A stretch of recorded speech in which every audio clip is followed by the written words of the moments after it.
A 12 anni, Dalì passò un periodo a casa della famiglia Pichot, nei pressi di Figueres.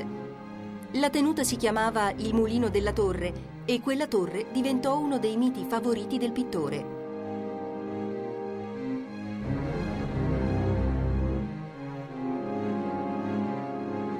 Al crepuscolo, il mulino della torre richiamava la mia attenzione con tutto l'irresistibile fascino della sua altezza da vertigini.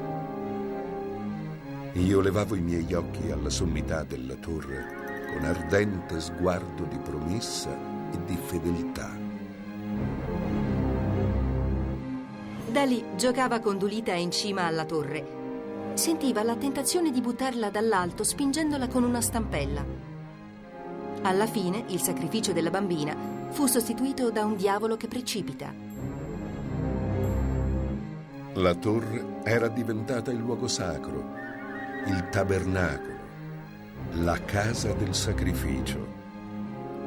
Fu effettivamente in cima alla torre il luogo in cui perpetuai quel sacrificio.